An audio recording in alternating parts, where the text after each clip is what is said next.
That you, of course, picked K24 TV to just to understand and get a view of whatever is happening in the country and what to expect not only today but through this particular week. And you're just in time for time to, of course, have a look at whatever is making headlines this particular morning on the dailies. And just to, before we jump to that, I'd like to introduce my guests, and just next to me is Mr. Muthiora Karriara, the party leader of TGN. A very good morning to you, sir. Very good morning indeed, Ian. It's always a pleasure to be here, especially in a morning such as this where we have a lot of fires across the country. Thank you very much. As well, joining me this particular morning is Dr. Maina Kamau, is an economist. Very good morning to you, Dr. Thank you very much, Ian, and Asante for having me. Always a pleasure having you here, Dr. Now, I just want us to begin with whatever is making headlines or is on the front page of the Standard, and they say the push that got Cupid to end the teachers' strike. After a one-week stalemate, finally they seem to have reached an agreement, though not all of their issues have been addressed. For example, the promotion of teachers, and only 51,000 teachers will be promoted according to as part of the deal that was agreed yesterday, as opposed to the 130,000 that the teachers wanted to be promoted. I don't know what you make of that particular development, starting with you, Mr. Muthiora Karriara. Well, it's disappointing that we had to wait until some students were sent home, some schools went up in flames, property was destroyed, and of course time lost when the parties involved could have engaged and arrived at the conclusion they did yesterday that they need a bit of time to look into the issues and implement those that they are able to implement straight up. The reality is that the government did not obey the court order that had been given via the CBA that was registered when a deal was struck previously. So the government was in contravention. Cupid tried to get the government to honor its end of the deal. The government did not. Now, it's not that they got everything they wanted, but for once, the government extended an olive branch, sort of, that we can engage, which is all Cupid needed to see, that there was some goodwill at least, which is why they took the deal that was given, even though it's not everything they had been agitating for. So it's a little disappointing that we had to wait until we incurred a loss that could have been avoided for us to have a way forward with regard to this matter. I wish going forward, that's not how we do things. Fair enough. Dr. I don't know if probably you are a parent and you have a student, a child in probably high school, and how this is going to affect the third term, because now they are a week late and they have to try and ensure they cover up for the time lost, and this is a very, very crucial time because we are having national examinations. What do you make of all these developments? Thank you very much, Ian. Actually, that term is the shortest term in the year, with only 9 weeks. Already week 1 has already been spent. So basically we are looking at 8 weeks. I don't know also why the teachers' leadership, they usually like to plan their strikes on that term when we have critical events going on. But nonetheless, I really support teachers on their call for better pay. The problem with the government is that they are not futuristic in their planning. They enter into CBAs, collective bargaining agreements, for about 5 years, thinking that 5 years is so much into eternity. But 5 years moves very fast. Like now, recently when the budget was being revised, we saw TSC being denied 10 billion. The budget for TSC was initially 358 billion, but after the failure of Finance Bill 2024, their budget was revised downwards by 10 billion. So I'm not very sure, even the new promises that the government has made with teachers, whether they will be fully funded or implemented, because we are seeing a situation where the budget for TSC has been reduced downwards. Teachers, actually, for me, they should be paid very well according to as per the peers in the developed nations. because all of us, we are who we are because of the work done to us by teachers. And therefore, any effort to undermine their work is highly regrettable. Fair enough. Gentlemen, before we continue, just to let you know and our viewers, is that we're now joined by Wakili Nordin Hagai. Very good morning to you, Wakili. Good morning. Happy to have you this morning. Thank you for having me here. Thank you very much for making time. And I just want to begin with you because now that you've come in, you're talking about the deal that was sailed between Kuppet and TSC and the return to work formula. Now, apart from that, there's one other story on the front page of the Standard on the top left side, and they say proposed law that will now shield governors from a purge. Of course, there have been, sort of, they say, some call it, a conflict of interest because some governors have been impeached, and the Senate committee that deals with these particular issues says, we're rather told that, sometimes impeachment in this country is, used as a tool for harassment because we've seen, for example, Governor Kavira Mwangaza was impeached by the county assembly. That was confirmed by the Senate, but overturned by the courts. Yeah. Now, what do you make, because they now want a 2-year window after, someone is elected, that a governor cannot be impeached. I don't know, what is your view on that? First and foremost, I believe the reason as to why we have impeachments is more or less, it gives the right in case someone fails to do their mandate, or if there's gross misconduct, they fail to observe the Constitution. That's the reason why we have impeachment. It's just like how you can recall a member of parliament who's failing, all right? So I do believe the impeachments of governors is something that should remain. But the question we have is, are these impeachments legal? Like the reason why we do impeachments? Because to a large extent, they're usually political. You look at most of the governors, it depends with your closeness to the powers that be at that time. Because we've seen some who have been saved even after allegations were substantiated in the House. I would not mention names, And you look at the one for Kawira. For Kawira is quite interesting. It shows in as much as there might be issues that are yet to be solved, because some of the issues they brought to Senate are in court. When you talk about the case, the sniper case, it's in court. So how are you going to convict her on that and it hasn't been found who killed the person? So you look at the scenario, for example, her case was interesting, where one of the witnesses said, if you guys save her today, we'll impeach her 6 more times. So you already have a notion that you want to impeach her in future without her doing anything wrong. So by and large, I think it talks about the issues of the political interferences, which is sad, because now it makes Senate like a rubber stamp. Whoever has the numbers determines whether Governor X will go home or will survive the purge. I do believe that we should make it stringent so that because once you're impeached and you're done, you can never hold any office. You cannot even head a cattle dip. So it brings a scenario where we should be fair, because you see, in law we talk about a fair hearing. So your hearing should be fair, and whatever allegation has been brought before, because that's a quasi-judicial process, it has to have some test of evidence. So when you're being impeached, for example, let's say gross misconduct or violation of the Constitution, they have to substantiate that. But if it's more or less about the political struggle that is there, maybe you are not eating with everybody else. You're eating alone, because these governors find themselves in issues. Because we were meant to devolve services to Kenyans, but we devolve corruption. And that is why some of these issues you see. And then you also have the scenario where some are eyeing a political seat. So they think if they remove you as the impediment, the person who takes over is an easy kill, they can win once you're out of office. So it needs to be more on the legal aspect as opposed to the politics, but this is Kenya, sadly. Fair enough. Muthiora, you as a politician, I want to get your views on that particular proposal. Well, the office of the governor was created with a lot being borrowed from the office of the president. Like right now, there has been this debate about our parliament being captured, and if there was need to remove the president, that would not be possible since parliament is captured. But for the governor, there was that, the same was mirrored to that position. That's what I'm trying to say. So how things work is the governor does not have as much influence and power as the president. So they are not as insulated.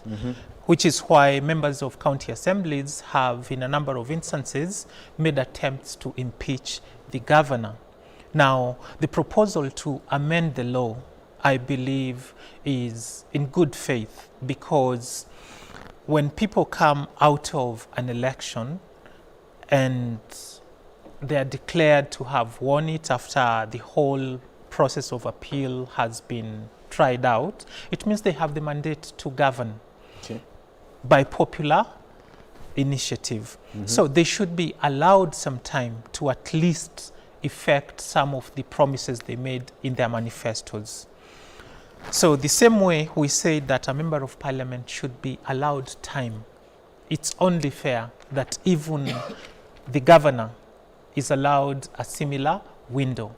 What I'm hoping will not happen is they will set the threshold as high as they had made it for the removal of a member of parliament. Okay. So I'm in support of that because clearly we have seen ulterior motives when it comes to the removal of certain governors.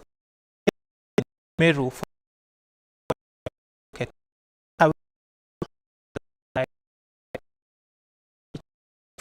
but this has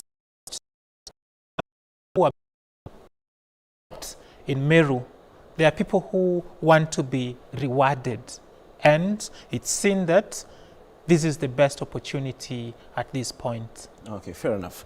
Dr. I want to come to you with another different story, and it's the race for AUC chairmanship. And they're talking about, there are various factors that needs to be considered, including the linguistic divide. And the standard, just, finally, before you move on to the Daily Nation, they're talking about, the different countries in terms of, linguistic divide. They talk about Francophone countries, Lusophone countries, and of course, Anglophone countries. And of course, there are countries that they say are ineligible from voting, which includes Burkina Faso, Mali, Sudan, Guinea, Togo, Gabon, and Niger. Now, as far as you're concerned, insiders within the Kenya Kwanza government are saying that these particular cities, how and dry. They are pretty much confident that Raila Odinga will win this particular seat. I don't know what you think of that.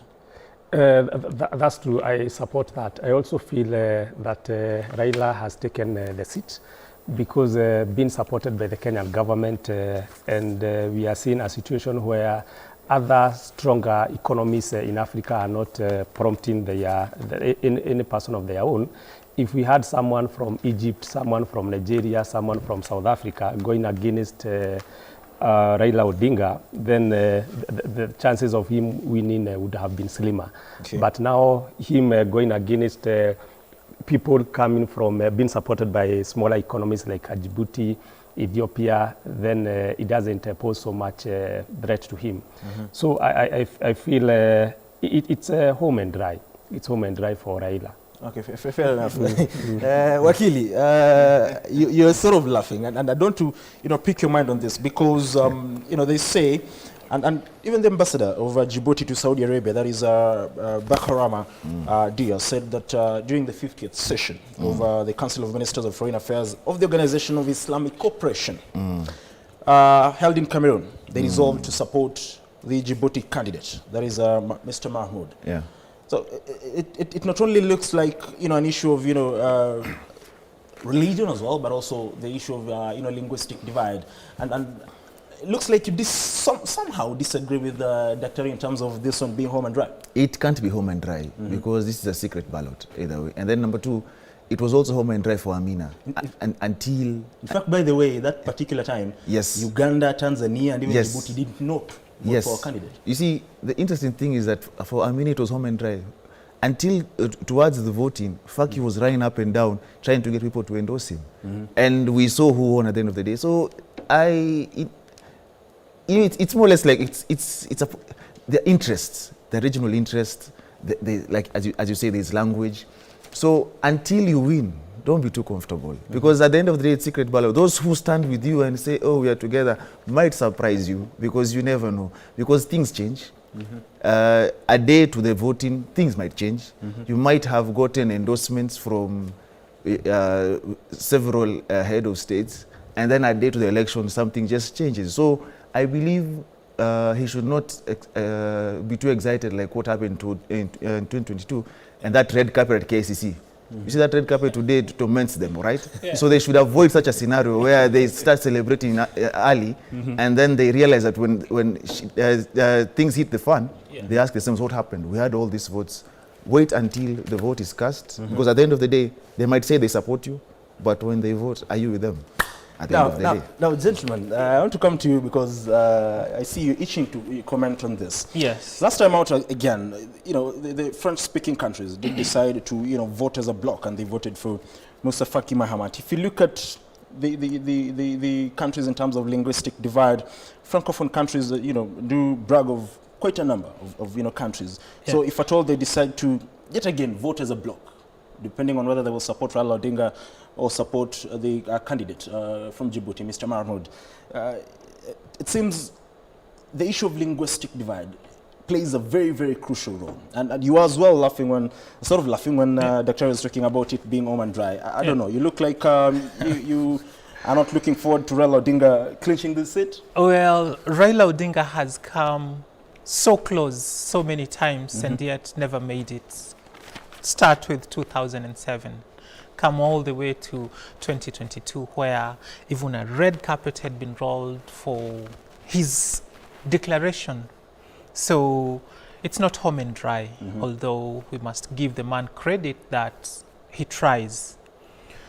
Now, the question we should be concerning ourselves is this, that at a time when Kenya needs leadership, is it in our interest to be supporting Raila to go to the international scene when in fact we have issues he could have helped sort out here? The general public out there is displeased by the support he gave to this government when they had been subdued by the Gen Z demonstrations and demands. Now, if Raila had been the vintage Raila we know, we are sure that we would not be grappling with some of the issues that plague us today. But then he absconded duty and instead chose to pursue a personal goal, because I do not see how him becoming the AU chair will directly impact Wanjiko in the village. The Wanjiko that he went to some 24 months ago seeking that they grant him the mandate to run this country. Kenya needs him more than Africa does, but him not stepping up to the plate to do that, that tells a lot about why most Kenyans are not in support of him winning the AU chair. Okay. Because clearly we have a situation that he would be helping us sort out here. Okay, fair enough. And just so you know, the candidates are Raila Odinga, Djibouti's Foreign Affairs Minister, Mr. Mahmoud Yusuf, Mauritius Foreign Affairs Minister, known as Anil Kumasing Gayan, and former Madagascar Foreign Minister Richard James Randria Mandratu of course, Madagascar, like I said. And gentlemen, I will not allow you guys to comment on this, but just to notice that concerns have been raised regarding the cost of this particular campaign, because in 2017, Kenya spent 437 million Kenya shillings to campaign for, unsuccessfully campaign for Amina Mohamed to become the AUC chairperson, exceeding the limit, which was 385 million by around 52 million Kenya shillings. So the cost of this particular campaign is one of the key concerns by Kenyans, even as the president talks about austerity measures. But jumping to the Daily Nation, and I'll begin with you, Wakili. The Odinga issue as well, because it seems ODM and UDF sort of gotten themselves into some sort of agreement, in as much as they're saying there's no formal agreement. But the Daily Nation talks about ODM, our terms to support Ruto in 2027. Now, I don't know if from where you sit, the ODM-UDA political marriage fully depends on Odinga clinching the AUC chairmanship.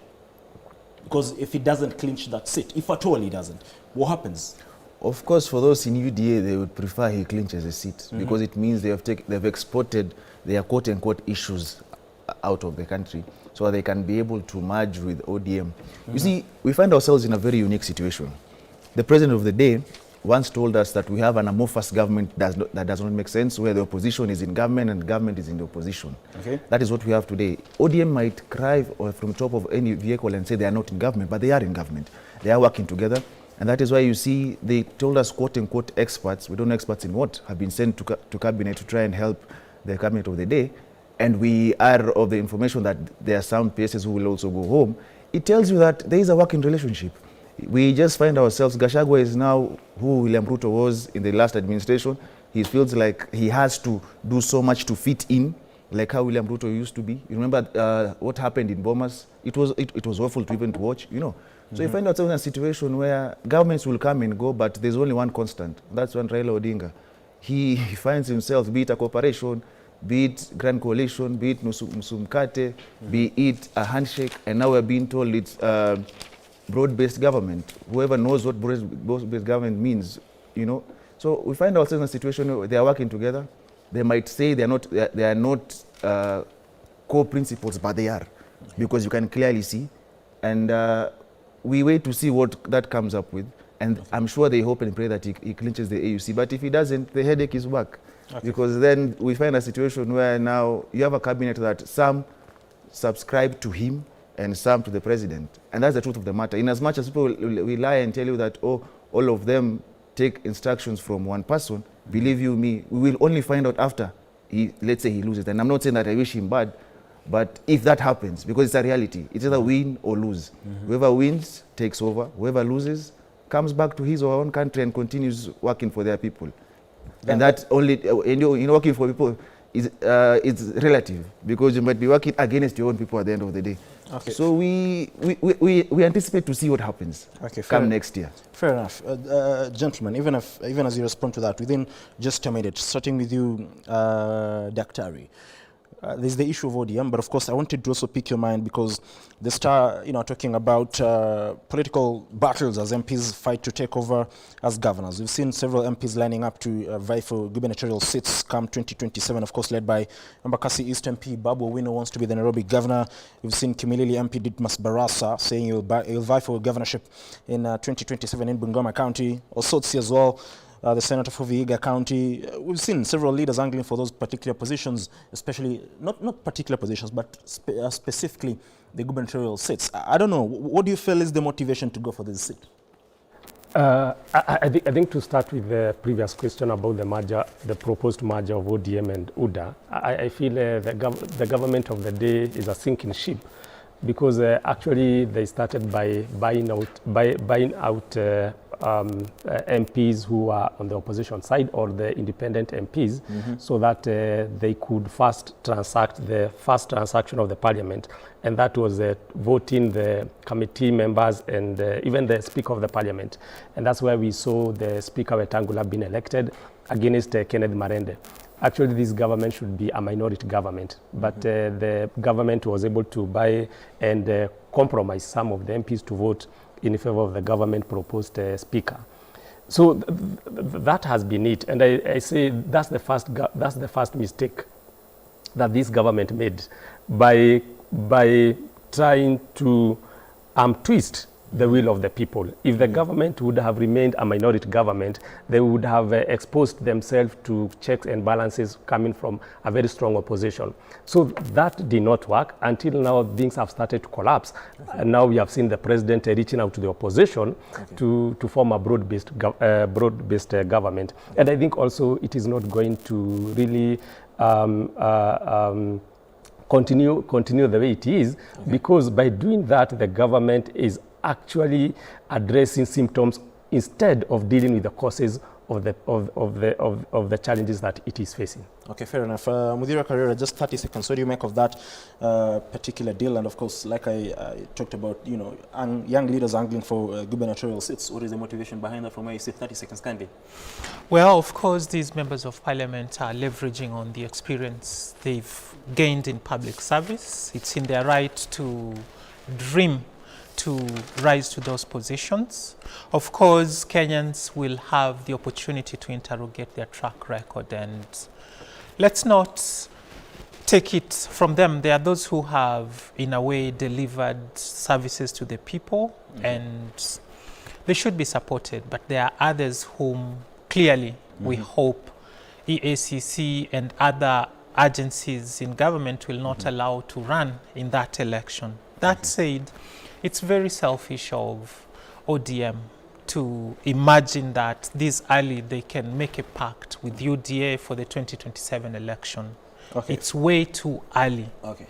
There is a matter you said you won't allow us to comment on, but we've seen that teachers got a deal yesterday. Lecturers are threatening to go to the streets.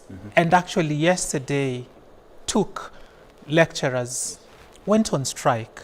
The lecturers are only demanding for 2.7 billion. Okay. But we know Raila Odinga's candidature to become the AU chair has a budget that is so big that could take care of this problem. Okay. So let's not take this matter lightly. Okay, fair enough. I just want us to take a short breather because we're running out of time.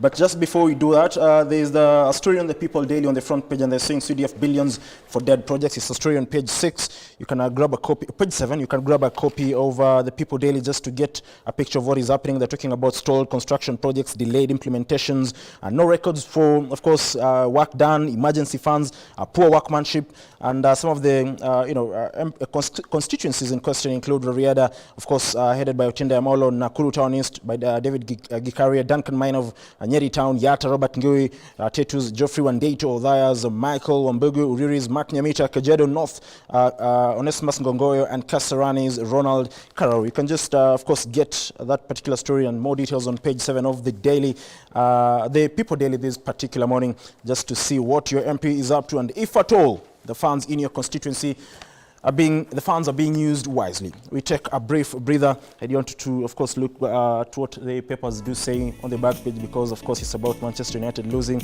and them lying 14th on the log. But we take a breather. We'll be back with whatever is happening across the country, and more specifically the issue of Adani takeover. Don't go away.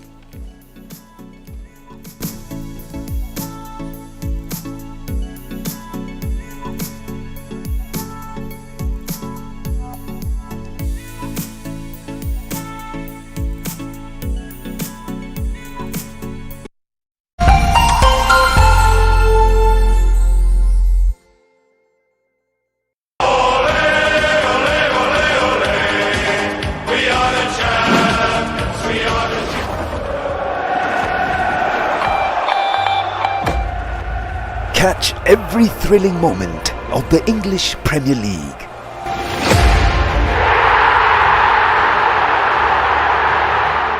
The German FA Cup. Harry Kane! Harry Kane scores! How many times have you had that? La Liga.